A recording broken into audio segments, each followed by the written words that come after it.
So the way that we're programmed, a computer has a keyboard, or you can use your mouse, touch screen, it's got a video camera, it's got mics and all that sort of stuff. So that's how you interact with a computer.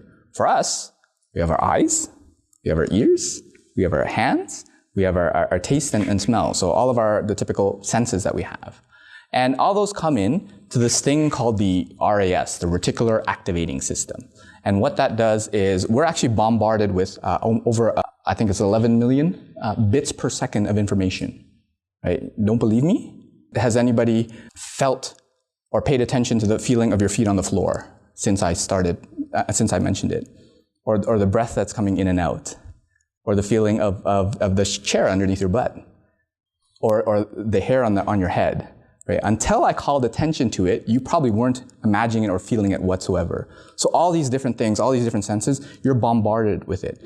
And the human mind just can't process it all, so it uses this RAS to filter it.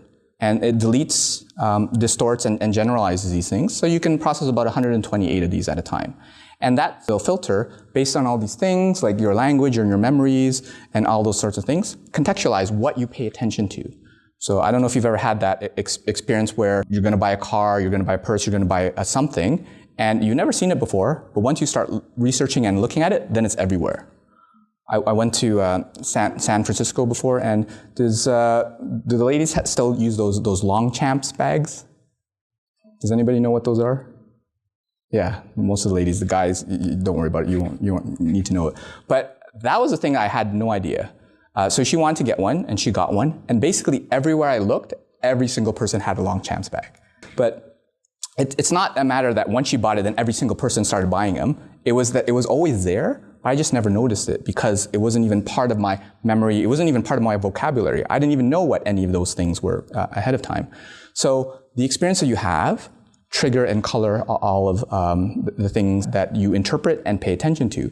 So there's a growing movement towards like positivity, right? And looking at the bright side of things, because if you're looking for positivity, guess what you're likely to find?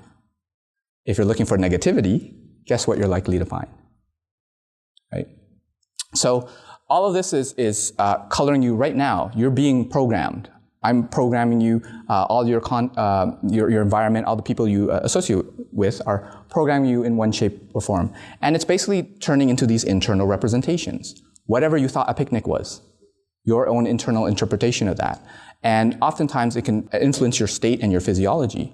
Because if I ask you to think about a time when you were super upset, you know that person maybe just cut you off as you were driving, they really pissed you off, or did they do something horrible or whatever, like for some of you, you can almost feel that emotion in there, right? So it can influence your physiology. But versus if I said, well, imagine that time you were on the beach and the sun was shining on you and you could hear the waves there, and hopefully none of you falling asleep already.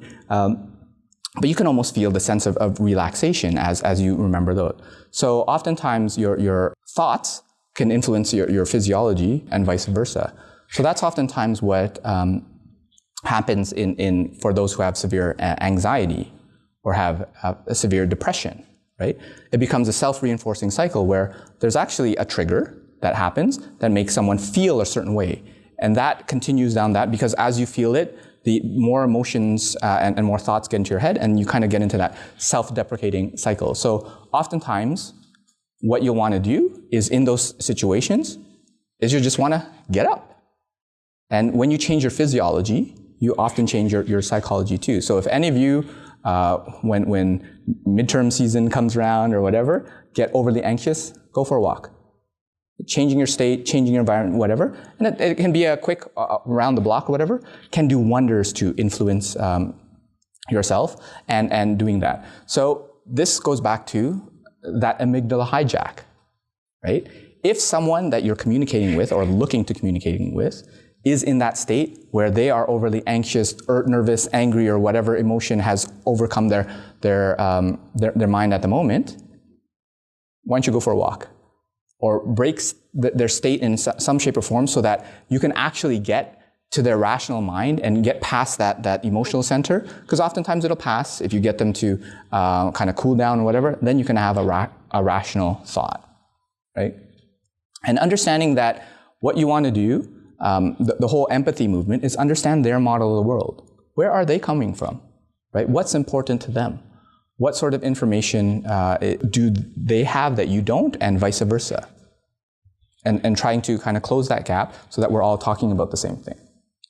So emotional intelligence and empathy. So in my view of the world, these are going to be some of the new superpowers, right? So the ones, if you actually look at a lot of the roles and jobs that are coming up, they relate to some of these ones. Like all the UI and UX designers, they're able to think in a user's shoes and able to understand what are they going to do, right?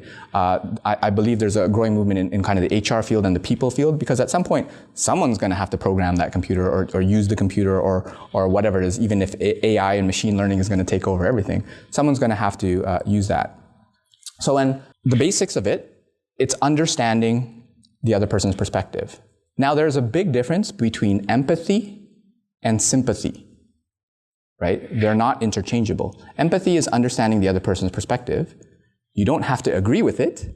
You just have to understand it. Sympathy is where you break out the tissues and you want to give them a hug and all that sort of stuff, and you really want to make sure that you feel their emotions, right? So understanding where they come from, their emotions and stuff like that, is what's important. And empathy doesn't necessarily mean you have to be nice either. It just means that you understand where they're coming from and address that perspective of where they're coming from. And as you understand their model of the world, you can get a better understanding of how to communicate more effectively with them. Now, the interesting thing is oftentimes we use our own model of the world to influence theirs. So there's a concept called perception is projection. So there's a scenario where two people are sitting in an elevator, right? And another person comes in, and because it was a tight elevator, there's a lot of people, that third person ended up poking them with their umbrella. That person's like, what's happening? He's starting to get irritated because they poked in the umbrella, and then they all leave the elevator, and that first person turns to his friend, says, "Did you see that person? He made me so angry," right? Because he was poking with the umbrella. And the other guy turns up and says, no. Poked you with an umbrella, you made yourself angry, right? And another version of the story is that it wasn't an umbrella, it was actually a blind person, and they were kind of feeling with their cane, and it just makes you feel bad if that's what was happening instead of someone poking you with an umbrella. So oftentimes the context and all that sort of stuff can take a look at, well, you probably had a bad day previously, someone cut you off, you spilled your coffee or whatever, and you take those emotions and project that to the other person. There's actually studies where they were doing a survey on a particular character on a story, and then a few minutes in, someone as part of the experiment gave someone a cold cup of coffee or a warm cup of coffee, a hot cup of coffee. And nothing in the experiment changed other than that. And there was a twice as likely, so 100%, I think it was 100%, likelihood that the person, as they were reading the description of the story, would say that person sounded like a cold person if they had the cold cup versus a warm and caring person if they had the warm coffee cup, right? So sometimes we're primed based on the things we had, having a good day, having a bad day, and all that sort of stuff, for all that. So part of the reason for introducing this as part of the effective communication course is to say, if this person is not behaving in a way that kind of allows for a good communication to happen, what happened to them in the morning? Right? There could be all sorts of things that could have happened. Getting past that amygdala, getting to a place where you can get into rationalized conversation, understanding them, because oftentimes if they're projecting that, and the other part is, what happened to you in the morning? Because oftentimes it's not the other person. Sometimes it's you didn't have a good day, and you're assuming that they are acting in a way that isn't becoming of the situation. And keeping in mind that all of this is a skill. Like I mentioned before, I'm not natural at this. I've had to work hard and practice and improve. So as you're going and having conversations with people, right? Reflecting a little bit and say, how could I improve on that conversation? As you're writing emails, oh, that person didn't understand. Okay, how could I message it differently? That, when you're doing a presentation, they didn't get it. It's actually not their fault, it's your fault for not communicating it properly. So if none of you get what I'm saying, it's all my fault. I didn't do a good job at communicating, right? So how can you make that as a constant practice to improve yourself and get better and better and better? And oftentimes, one of the things that I like to do is reflective writing, journaling, and it's not like the Dear Diary type. It's the maybe once a week, maybe every day if you want. Just say, okay, what did I do well? What could I have done better? And then how do I make sure that I do that tomorrow or the next week, whatever. Very simple. That takes all of 2 minutes, 5 minutes, even less if you're good at it. So constantly striving to improve is an important thing.